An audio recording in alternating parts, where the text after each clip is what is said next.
नमस्कार। आमर cooking channel अमरंधा घर के मैं आपण मान के बहुत बहुत स्वागत करुचे। आज मैं आपण मान के लगी नहीं कि आसी बहुत ही क्रिस्पी और चटपटा कलरा चिप्स रे रेसिपी। आपण माने वीडियो प्रथम रु शेष तक देखोन। आज रे कलरा चिप्स रे रेसिपी आपण मान के टिके भी जदी पसंद आले लाइक गुटे निहाती करबे। चैनल रे नुआ ताहले अमरंधा घर चैनल के सब्सक्राइब करबा लगी बिल्कुल भी नहीं भूलबे। कलरा चिप्स बनावर प्रोसेस के आरंभ करमा तो इने मैं आपण मान के फर्स्ट देखे दउछे। आ कलरा चिप्स बनावर लगी कलरा नहीं जाइछे आ पानी रे एंता हमें डीप करी दमा आ 2 ରୁ 3 थर हमें कलरा सब बहुत भल करी धुई की नहीं कि आसमा। तो चालून मैं सब करला के भल करी धुई की नहीं कि आसुछे। सब करला सब धुई देइथली बहुत भल भाबरे आ इने नहीं कि मैं आसीछे। तो चालून एबे हमें कलरा सब काटी दमा।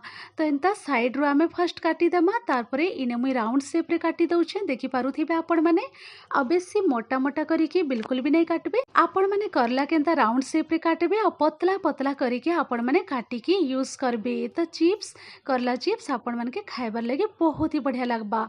एंता गुटे करला के मुई काटी के रेडी करी देइछे आ इने देखै दउछे आपण माने के ई साइज रो मुई राउंड राउंड शेप रे काटी देइछे।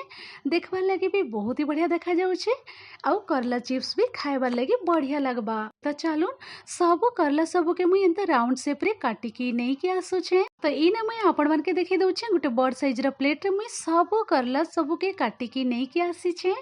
एंता राउंड शेप रे काटी देइछे। अब बिल्कुल भी काटी सारला परे आपण माने करला सब के नहीं धुईबे। तो चालून एबे हमें गुटे बड़ साइज रो मिक्सिंग बाउल नहीं जिमा आ इने सब कटा करला सब के हमें देई दमा आ बाकी मसला जिनिस सब भी ई पॉइंट रे हमें ऐड करी दमा। हल्दी पाउडर दे दउछे हाफ चामच जीरा पाउडर और हाफ चामच धनिया पाउडर ऐड करी दमा। तापरे इने मुई ऐड करी दउछे रेड चिली पाउडर दे दउछे गुटे छोट चामच। चिप्स टिके राग राग थिले बहुत ही बढ़िया लागबा खाइबार लागी। तो इने छोट चामच रे गुटे चामच पाखापाखी मुई इने रेड चिली पाउडर ऐड करी दउछे। कलर लगे आपण माने कश्मीरी रेड चिली पाउडर भी ऐड करी पारबे।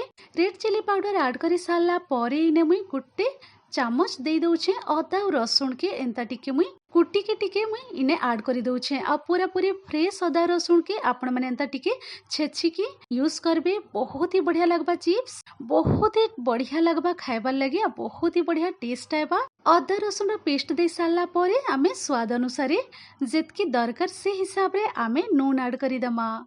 आ नून दे सारला परे इने मुई बड़ चामच रे 2 चामच आ अधा इने मुई कॉर्नफ्लोर ऐड करी दउछे। कॉर्नफ्लोर जगह रे आपण माने भी राइस फ्लोर भी यूज करी पारबी। कॉर्नफ्लोर 2 चामच आ अधा दे सारला परे सेम चामच रे मुई ऐड करी दउछे गुटे चामच आ अधा बेसन। आपण माने देखि पारुथिबे इने गुटे चामच आ अधा मुई बेसन ऐड करी दउछे।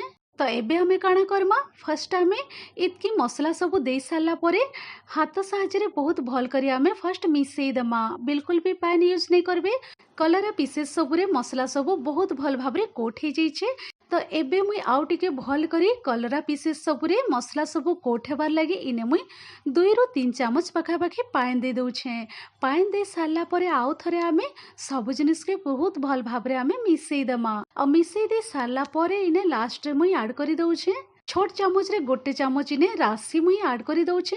राशि ऐड करी सारला परे आउ थरे हमें भल करी मिसई दमा। चालून एबे हमें साइड करी के रखी दमा। आ इने आपण माने देखिए कि जानि पारुथिबे मुई गैस सेट के पले आसीछे फ्लेम के रखी देइछे मीडियम फ्लेम रे।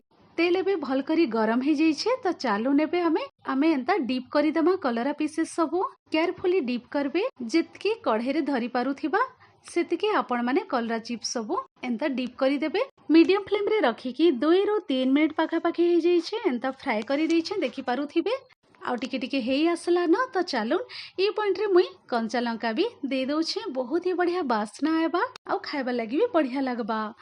तो देखि पारुथिबे हल्का रे कंचा लंका भी फ्राई हो जाइछे। तो चालून चिप्स सब भी रेडी हो जाइछे बहुत ही बढ़िया ब्राउन कलर आसी जाइछे बहुत ही क्रिस्पी रेडी हो जाइछे।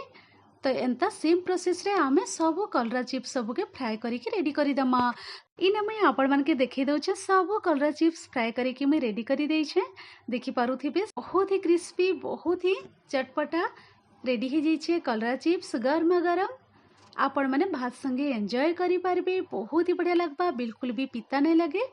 खाइबार लगी बहुत ही टेस्टी लगबा। आपण माने भी ई प्रोसेस रे निहाती भाबरे थरे ट्राई करबे। आशा करूछे कलरा चिप्स रा रेसिपी आपण माने की निहाती भाबरे पसंद आइथिबा। टिके भी आज रेसिपी पसंद आसी लाइक गोटे निहाती करबे। चैनल रे नुआ ताले आम रंधाघर चैनल के सब्सक्राइब करबा लगी बिल्कुल भी नहीं भूलबे। वीडियो के एंड तक देखि थिबारु बहुत बहुत धन्यवाद दउछे। फिर एंता इजी टेस्टी स्वादिया रेसिपी नहीं कि आपण माकर संगे फिर थरे मैं भेट पड़मी। Thanks for watching. Bye bye, take care.